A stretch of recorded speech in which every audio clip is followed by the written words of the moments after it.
Salve galera, bora para mais um episódio aqui da nossa série analisando carteiras de inscrito. Hoje é uma carteira especial, digamos assim, porque a carteira é de uma pessoa que eu peguei amizade, me aproximei, não conheço pessoalmente, quem sabe um dia eu passo a conhecer, mas é um cara que me segue lá no meu Instagram e a gente tá sempre trocando ideia, então vai ser maneiro realmente trocar essa ideia, essa resenha aqui com a carteira do Daniel. Daniel, tamo junto, cara, obrigado mesmo.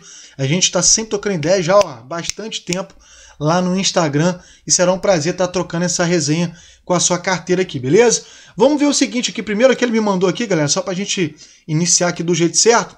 Ele botou: fala DJ, se puder analise minha carteira por favor, essa é minha carteira conjunta com a minha esposa, juntamos nossas forças em agosto do ano passado, pensando em termos uma aposentadoria melhor. Estamos fazendo aporte de mais ou menos R$ 1.500 por mês. Sou inspetor de alunos e ela trabalha no RG de uma empresa de transporte. Não temos filhos, eu tenho 42 e ela tem 44 anos. Cara, fantástico. Muito obrigado por estar compartilhando comigo e com a gente aqui um pouco da sua vida, um pouco dessa sua jornada. Fantástico, né? Você se juntar com a sua esposa. Não é comum, infelizmente ainda é algo bem comum, né? Do casal estar unido realmente nesse projeto. Geralmente a gente vê o marido, o homem, o namorado, enfim, ele sozinho, ou a esposa dele, ou a esposa, na verdade, o marido não, mas a esposa sim, a namorada, enfim, é difícil ver os dois por N motivos. Falta de interesse do parceiro, da parceira, ou acha que é bobeira, que é bobagem, ou, enfim, falta realmente de diálogo sobre educação financeira, sobre projetos futuros, ou até mesmo que o cara ou a esposa não quer que o marido fique sabendo também. Então, tem N motivos, eu já me deparei com vários aqui desse tipo de situação. Então, muito maneiro, cara, fantástico mesmo, vocês dois nesse processo de investimento, né, de liberdade financeira, vocês dois, beleza? Vamos dar uma olhadinha na carteira dele aqui, galera, ó. Ele tem aqui, ó, valor aplicado 87.330, o saldo bruto de 84.696, ou seja, ele está negativo, mas tem algum sentido aqui, porque ele está negativo, a gente vai tentar entender. Eu abri a carteira e olhei por alto aqui, tá bom? Só porque tinha alguns fundos aqui que eu não conhecia, só para dar uma olhadinha mesmo, a gente vai falar um pouquinho mais sobre isso, tá bom? Vamos ver aqui o seguinte, ó. Aqui diz muito, talvez, sobre a questão da esposa dele ter juntado nesse processo.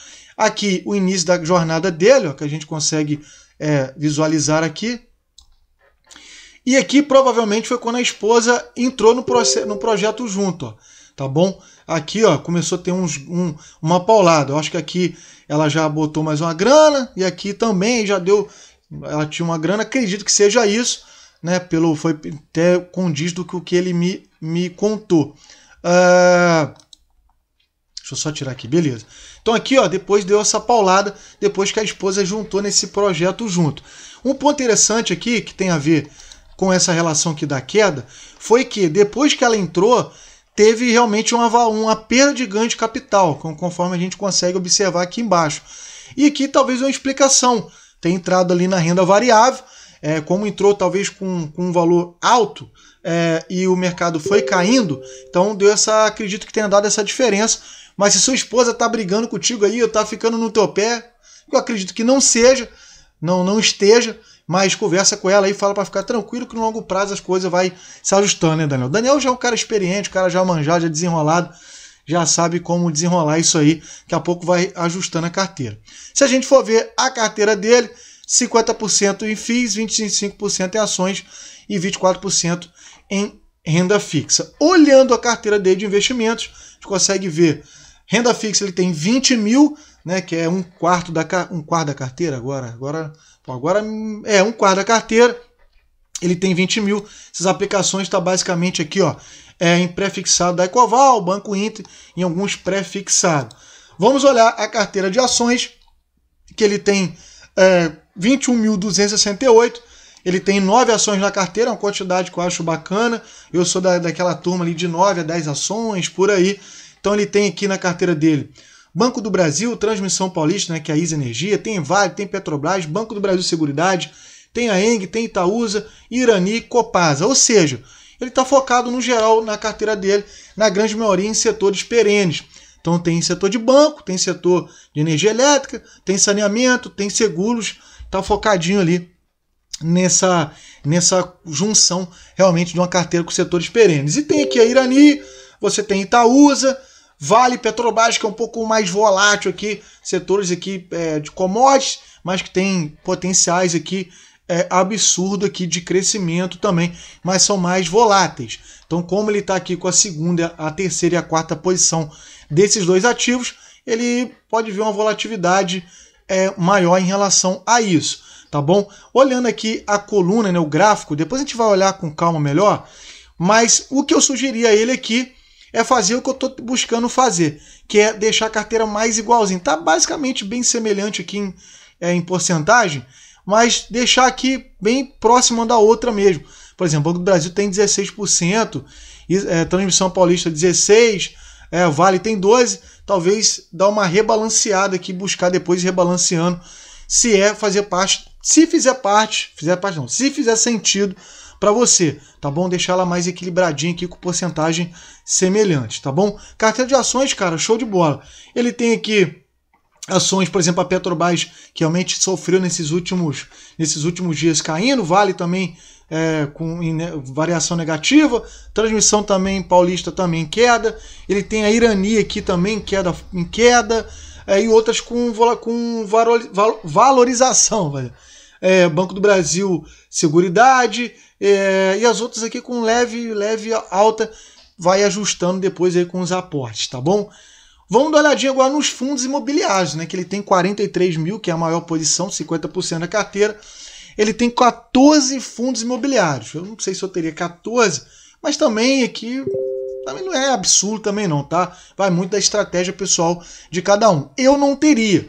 Eu teria talvez 10 e 12 por ali, sei lá, 8. Eu tenho 7 ou 8 fundos imobiliários. Eu sou daquele time ali de 8 a 12 no máximo, tá bom? Inclusive eu acho até que é uma ideia também que ele comentou comigo, que ele pretende fazer isso. E aqui a carteira de fundos imobiliários dele. Ele tem aqui HGLG, XPML11, TRXF11, FISC11, enfim, é uma carteira bem grande de fundos imobiliários, ó. Tem fundo imobiliário para tudo quanto é gosto. RBR11, RBRR11, que é um fundo, se não me engano, de papel, o Juro 11, que é um fundo de FII Infra, né?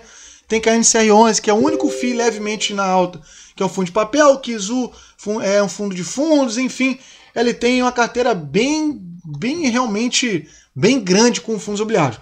Mas tem baita fundos imobiliários aqui na carteira, né? Fundos imobiliários com valores patrimoniais gigantescos, fundos imobiliários com históricos, que é o caso do HGLG, XPML11, o VISC11, ele tem MXF11, ele tem aqui também?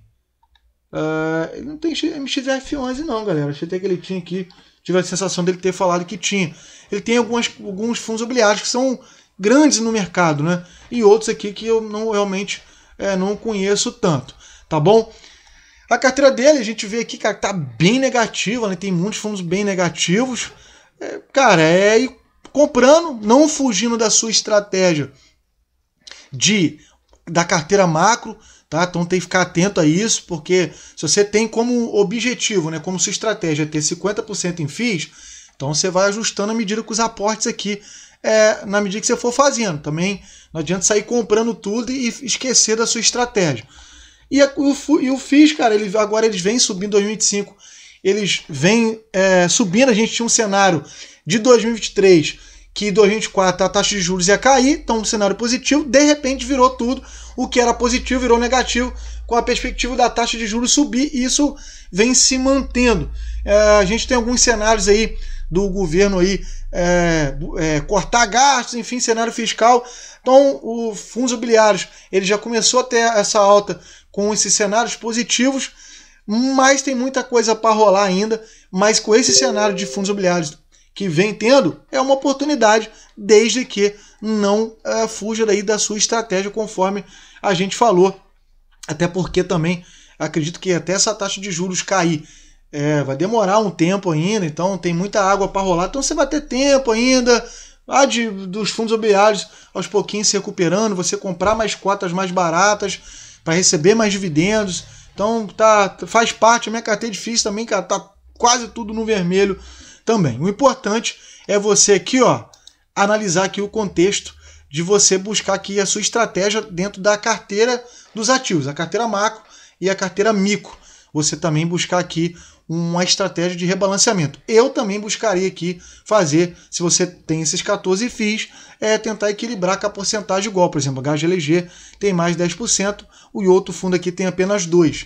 É buscar ajustar. Eu, particularmente, talvez cortaria alguns FIIs aí, mas não agora, tá inquieto, então faria essa transição aos poucos aí, se fizer sentido para você. Eu quero olhar aqui também, galera, os dividendos. Vamos olhar aqui os dividendos dele, como que tá os dividendos do Daniel. Mês passado ele falou comigo que arregaçou. Ele mandou para mim, arregaçou nos dividendos no mês passado. Eu falei, caramba, fiquei até... Inclusive, a carteira do Daniel é a maior carteira que eu peguei até hoje de patrimônio, tá? 80 é cacetada, pô, tirou onda pra caramba. Eu fico imaginando quando eu chegar nesse valor aí. Vamos ver aqui a carteira de dividendos dele, galera. Vamos lá. Tá aqui mensal, vamos ver aqui primeiro o mensal. A gente consegue ver que ele começou lá aos pouquinhos com 3,88 e aí foi subindo. Já em 2024 o mês já estava recebendo ali mais de R$260. O mês dele de março, que foi o mês de muita gente muito bom, inclusive o meu, ele, conforme eu falei, ó, R$929, ele arregaçou de dividendos. Muitas ações pagaram aqui, então isso tem muito a ver, então quase já bateu milão, mês de abril, já voltando ali na média, a média dele aqui, digamos assim, que na faixa ali dos 400, quase R$500, tá bom? Vamos ver aqui a evolução anual dele, tá? Ele tem apenas 2 anos, olha só que maneiro. No primeiro ano ele recebeu 2.424 e no segundo ano ele já está quase com a mesma coisa, detalhe, com apenas 4 meses, ainda tem dividendos para pingar, porque tem XPML11, ele tem BTLG na carteira que vai pagar ainda, mas já está inserido aqui como futuro, beleza. Mas no mês que vem ele já vai estar passando aqui aliás, ele já passou, né, rapaziada? Ele já passou todo o ano de 2024, ele já passou com 4 meses. Pô, fantástico. Essa é a carteira do Daniel. Vamos olhar aqui, eu quero olhar aqui rapidinho também os gráficos aqui para a gente entender a questão da diversificação da carteira dele por setores, para a gente se ligar um pouquinho, para a gente finalizar esse vídeo aqui, tá bom? Não vou olhar aqui rentabilidade, eu quero olhar aqui outra coisa, tá bom? Questão de posição dos ativos aqui. Tá aqui a posição dos ativos, né? Se a gente for pegar por ativos, a maior posição dele é num pré-fixado do Daicoval, seguido do HGLG. Depois mais 2 renda fixa aqui do Banco Inter e o Daicoval também. Posição no exterior, ele não tem nada. A gente vê aqui a posição também, vamos ver aqui, ó, posição do segmento das ações, ó. A gente vê aqui setor BEST, né, setor perene, energia elétrica, banco, seguradora, tem hold aqui, tem papel e celulose, água e saneamento, minerais metálicos, enfim, é a carteira dele. A maior posição está em energia elétrica, 25%, 1/4 da carteira, tá bom? Posição das ações aqui a gente já olhou. Vamos ver aqui as ações, o segmento, né, por tipo, fundos, tipo de fundos imobiliários.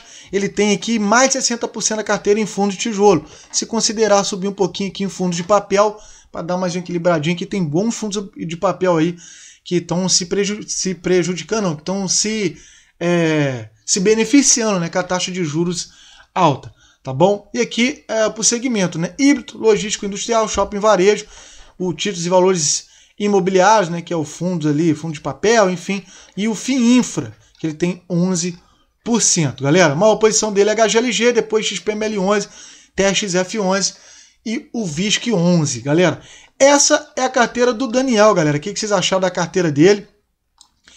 Basicamente, eu não de imediato, mas buscaria depois diminuir um pouquinho os fundos imobiliários. Se fizer sentido para você ter uma exposição também, dolarizar um pouquinho da exposição.